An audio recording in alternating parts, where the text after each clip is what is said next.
Good afternoon. Today I'm going to finish the first part of C.S. Lewis's The Reading Life. It's the blue book back there. The first part is on the art and joy of reading. We've talked a little bit about Lewis's life, his opinion on what being a good reader meant, and the importance of perspective. There's been some interesting tangents on the power of myth, and the final stretch of part one is closing out on a broad range of topics that I feel don't always connect with the major theme. But let's go ahead and go to the first section called How to Murder Words. It's from Studies in Words from 1960. Lewis defines this as verbicide, and he says that it happens in several ways. One of the ways he talks about is inflation, where we start to use a bigger word for a smaller one. Here we're talking about in meaning, not length. For example, sadism loses all meaning when we just mean cruelty with it. Same thing with tremendous instead of great, bigly instead of big. Only two of these were Lewis's examples. But the point is that by constantly substituting a word that has a broader meaning for a word with a more specific meaning, we start to lose the value of the more specific word. The second way we murder words is verbiage, which Lewis says is using a word but never delivering on its meaning. So if you use a term but you never really define it, you leave it kind of vague, you leave it iffy, it's kind of squishy, or you say this is going to be a significant term and that is this, and then you never prove it, that's verbiage, right? You've just created a word, you threw it out there, but you never gave it a meaning. It means nothing. And if you took another word and did this to it, the meaning of the original word starts to go away. Examples of verbicide is also Whig and Tory is what Lewis uses on the political level for liberal and conservative. Whig and Tory have very specific meanings, right? They're political parties, they have very clear platforms and belief.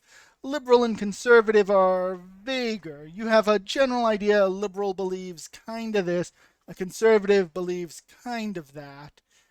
But by switching to the terms liberal and conservative when he was talking about politics here, instead of Whig and Tory, you very much lose the specific meaning. Um, and even though I don't usually go into political tangents, you see the same thing happening in political discourse today, right? You have people who associate, the words Republican and Democrat have very clear meanings, right? Like you might not think that, but let's face it, they do. They are specific parties, they have announced platforms, but then you start substituting other words for Republican or Democrat or either or, whether you're substituting other words for them, for example, fascism or socialism for Republican or Democrat, or if you're trying to be like, Republicans are basically libertarians or Democrats are kind of social democrats, it really hurts the ability to discuss a topic when words mean different things. We'll see this also in a less serious topic when we're talking about rules for a game. For example, a turn and a round, for most lay people, those mean basically the same thing, right? But in D&D, if I tell you this is what you can do in a turn, this is what you can do in a round, those two words have very specific meanings. And by letting them intermingle, we're killing those meanings. By taking specific words and denying their original meaning for a substitution, we have, as Lewis says, murdered those words. Uh, the first full quote we're going to pull from Lewis today is that the greatest cause of verbicide is the fact that most people are obviously far more anxious to express their approval or disapproval of things than to describe them. Hence, the tendency of words to become less descriptive and more evaluative, and to end up by being purely evaluative, useless synonyms for good or for bad. Right? That's what a lot of people say about any buzzword you can think of, is that it's just now, a substitute for good or a substitute for bad. And Lewis was talking about this. I want to say, did I give us a date? In the 1960s. So why does this piece really appear about in this section about the joy of reading or the reading life? Lewis never really specifically connects the argument, so I'm gonna try and connect it from what I can tell and what I know about Lewis's other writings and what I think in general. So this is my take, not Lewis's. Because words matter. As a reader, you need to know what words mean, and when you're reading, you have to apply that meaning correctly. And the only way to really do that is to get back to the general thesis that Lewis was driving for here, right? Knowing that, how other people see the world, view the world, you get into their perspective. You get to see, when I use a word this way, it means this. Their view of the world is different, though. And knowing what someone's view is may poison the well in the sense that, oh, well, I know this person believes that, so how they use words is wrong. But that's the point, right? It's not You're not learning these things so that you can argue with them. You're learning these things so that you can understand their perspective and better understand them. That's my theory on why this was included in the reading life. It may have also just been that it's a pretty solid, interesting essay from Lewis, and let's face it, a lot of times editors have to just put things in or take things out for space. So we never really know. I really don't know why it's in here. But it may have just been in here to set up the next section, which is titled How to Save Words from the Eulogistic Abyss, which is going to directly address that problem that Lewis was talking about there, right? Words become less descriptive, more evaluative, and they become useless synonyms for good or for bad.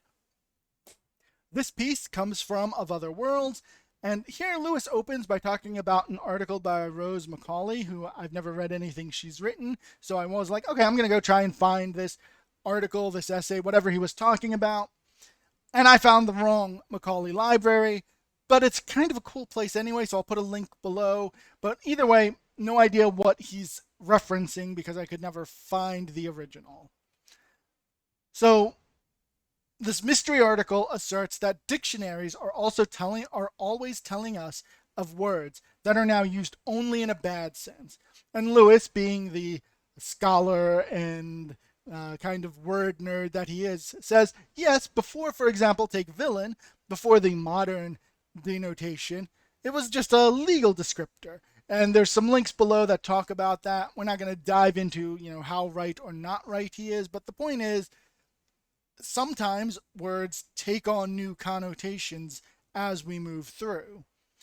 Lewis is arguing that humankind doesn't like using these plain old, what he calls dyslogistic words. And there's our vocab word for the day. It's the opposite of eulogistic, which is laudatory. So I believe dyslogistic is, condemnatory.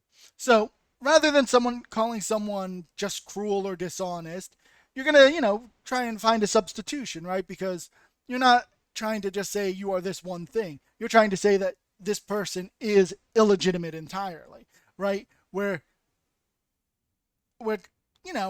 getting into this general idea that instead of a specific thing, we are moving from specific to general.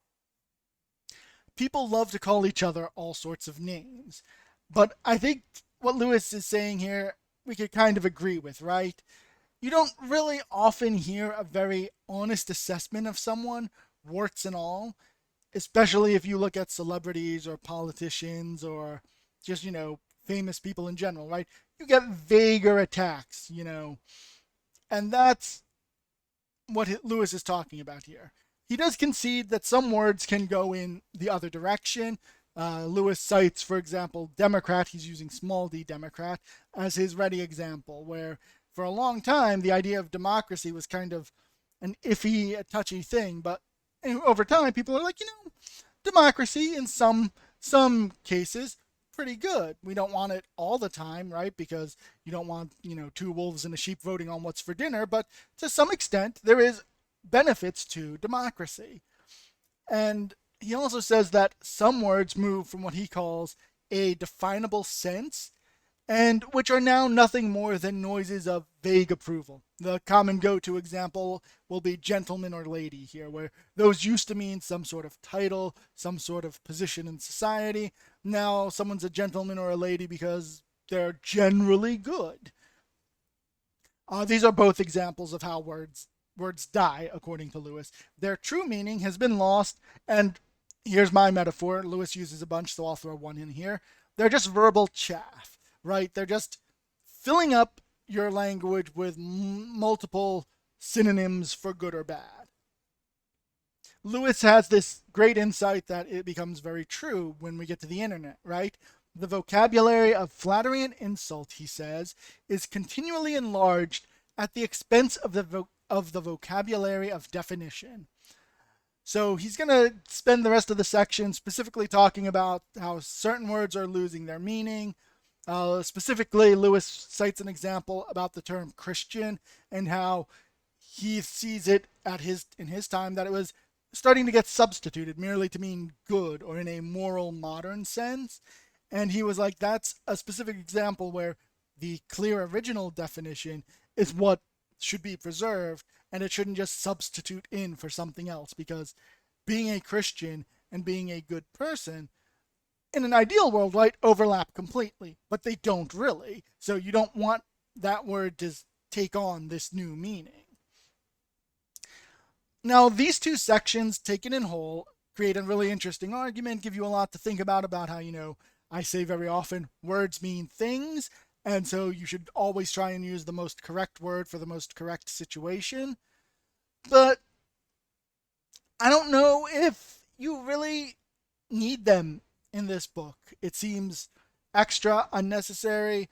I would have probably, if I were the editor, I probably would have ended up keeping it in, because there were probably a lot of decisions that went into doing this, right? Like, this wasn't, when someone edits something or creates something, they don't just, shoot off the cuff.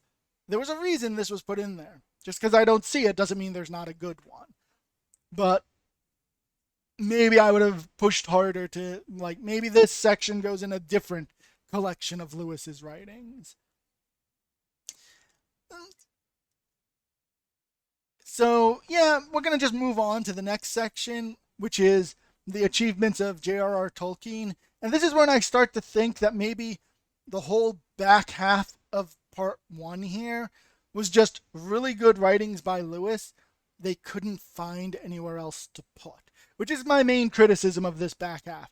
All of these are really interesting, but you kind of have to squint at this to see how it hits the main thesis.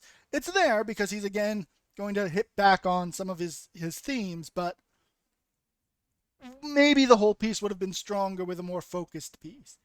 But he's going to talk specifically about The Hobbit and Alice in Wonderland in this quote where he says those two books belong to a very small class of books which have nothing in common save that each admits us to a world of its own, a world that seems to have been going on before we stumbled into it, but which, once found by the right reader, becomes indispensable.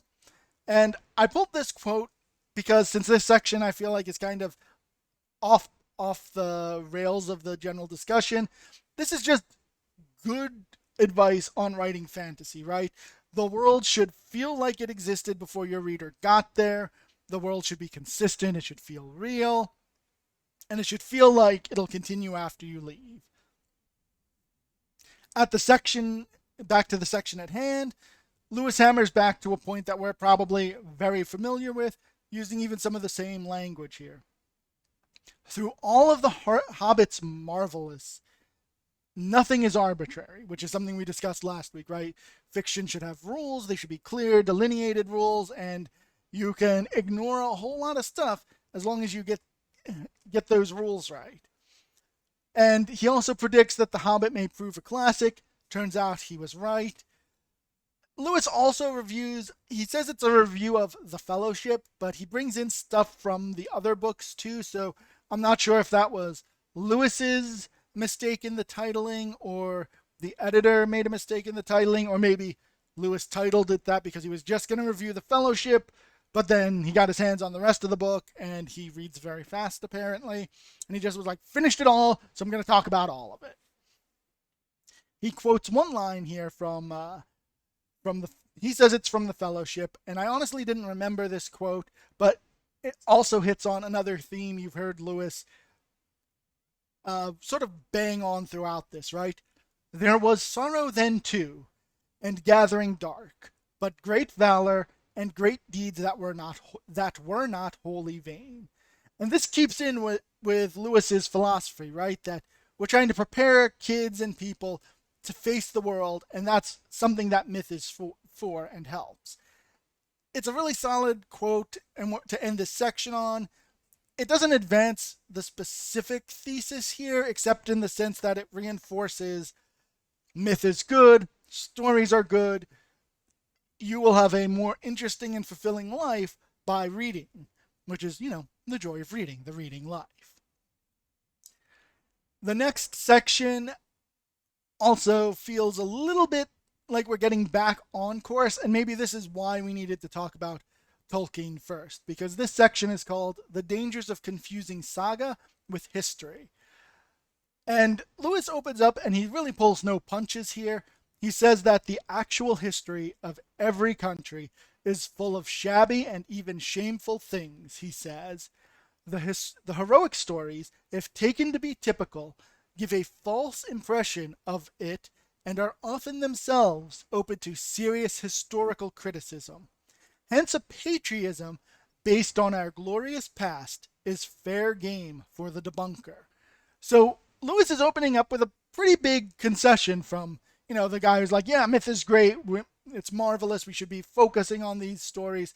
Because he comes out and says, like, but you don't teach it as history, like, it's not history. And this is a warning against pseudo-historical tales of grandeur instead of the reality that, oftentimes people and countries do terrible things, and we should recognize that. Lewis is specifically warning against what he calls a type of patriotism that is pernicious, is the perfectly serious indoctrination of the young in knowably false or biased history, the heroic legend drably disguised as textbook fact. This is a real danger that Lewis sees, and he's warns about it, going on saying that doing this teaching leads to one being on the lunatic fringe, that popular racialism and Christianity and science equally forbid. So, from Lewis's point here is that no matter what you want to look at it, from how, as we're moving forward in history, we're getting a better understanding that, racism is bad, whether you want to look at it from a moral outlook, be it Lewis's Christianity or any other philosophy, and if it's a good it's not a good philosophy if it doesn't tell you that that what he's talking about here as bad is bad. And he'll even say, even science equally forbids this idea of teaching bad history. So Lewis has conceded bad history exists, we shouldn't teach it. So how do you avoid it? And as you can probably guess by the theme we've been hitting back to, going back and back again, Lewis says that you learn different stories and histories from different countries. You understand the difference between the stories and the history of your own country. And it's really a shame that this section is so short, because there's a lot that we could expand on here. But Lewis is breezing through it, I assume because of two reasons, right? Like, this is a pretty short essay for what he's originally writing. It's not meant to be super deep, super involved. And he considers this a very unobjectionable point. He doesn't think anyone's going to say, no, we should teach that St. George is real, right? He doesn't think that. He thinks that everyone's going to be like, no, you're right, we need to take a step back and make sure that we're teaching good history. So that's why he doesn't go too far into this. And we now get to close out this first section with a title that, if you remember way back when we started, the first section talked about the two ways of traveling and the two ways of reading when we were discussing, how to be a true reader. So, sort of, An interesting connection. I don't think it was intentional, obviously, because these two pieces were written separate times, but the editors hopefully saw this connection. Is that in line with the talk of patriotism in the last section, Lewis lays out two ways of traveling. One, he says, is to take one's Englishry with them, or you can embrace the place you travel to, which, interesting, right? And you probably see this a lot. The people who travel and they basically, wherever they go, they're unable to, see other people's perspectives while they're there. They're unable to really, get into the history or the culture of where they're going. Even, again, you're traveling, you're not going to get a huge insight into it in a short amount of time, but some people don't even try, right? They take their Englishry or their Americanism with them. So Lewis says this is the same way with the two ways of reading. You can bring your modern sensibilities with you to the old books, or you can leave it aside and, as he says, steep yourself in the vanished period. This second sort of reading is the purpose of Lewis's writings. He wants to encourage you to do this. And given what we've gone through so far, I feel as though he's established this argument, or well, the editors have established this argument in collecting these essays in this order. Lewis says that he promotes the steeping yourself in the vanished period way of reading, not just because this is like a historical approach, right? You're not just doing that because, oh, it'll be interesting to, think about what people 50 years ago saw, but he finds that it makes it more, it being reading here, it makes reading more enjoyable to him. He says, for I should hope to be led by it, this method of reading, to newer and fresher enjoyments, things I could have never met in my own period, which, as you can imagine, includes not just historical but ahistorical things. If you remember, we talked about this somewhat, I think, last week, where, we can't, our current generation of books may all essentially, because of time and place, have some of the same blind spots, and so we rely on older books to get different views we can't get today because books from the future aren't here yet. So the only way to get time-wise a different view is to go back in time. So Lewis is asserting here that it is a waste of the past to see in the literature of every bygone age only the reflection of our own faces, which is something, I'm going to be honest, a lot of modern readers do lose out on. There's a lot of theory that tries to take writings from even like 10 or 20 years ago and is like, but what should we as modern people see in this? And yes, there is something to be gained by taking our modern perspectives to older texts. But what Lewis here is saying is that, but if you do that, you're losing the heart of the text. You can read something and understand it without agreeing with it.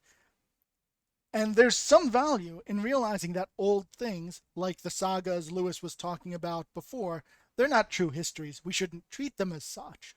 But we need to also see it, not just from the point of the times, but to see it as someone would have read it in those days. And this is where the reading life is, right? And this is where the joy of reading comes in. It's not just, it's not just reading the words and learning things and experiencing things. It's not just that. But it's in this whole losing yourself to another time or world for long enough that when you return from that world, you return, as Lewis has said in several places, you return fortified, is his word, to deal with reality. So that should cover the first part on the art and joy of reading. I feel like that last section ends very strong for it, and it's a definite springboard into the next section, short readings on reading, which we'll start covering next time we do one of these book reports. There's some extra background information in the links that we'll be putting in below, specifically the Wrong Macaulay Library, which I'm not going to spoil by telling you what it really is, but it's neat. You should click on it. And then the origin of the word villain, just to sort of show you C.S. Lewis wasn't just shooting from the hip. There's some at least the OED and Merriam-Webster say there's some truth to what he's saying, and we didn't get into it too much. So thank you for taking the time to have gotten through the first half of The Joy of Reading, or The Reading Life. One of these days I'll get the title right. So we'll talk to you next week when we talk about some short readings on reading. And I think we're going to try and go through the whole section next week, just because I don't want to spend as much time like we did this week on sections that I just don't feel connected to good arguments. I just particularly wanted to talk about the murdering of words, and words mean things, so don't use one word where the more correct word would suffice. But I don't think there's going to be a lot of that in the next section, and so there are going to be some where I'm just like, I had nothing interesting to say on this. You should read it anyway, but we're going to move on because we're trying to, get through this quick book report. And the main argument was in this first half, so I felt it was important to talk about each section in some depth. But the next section, it's short readings on readings, right? There's not sounding like there's going to be a through line of argument, and if there is, we'll revisit this next week. So thank you very much.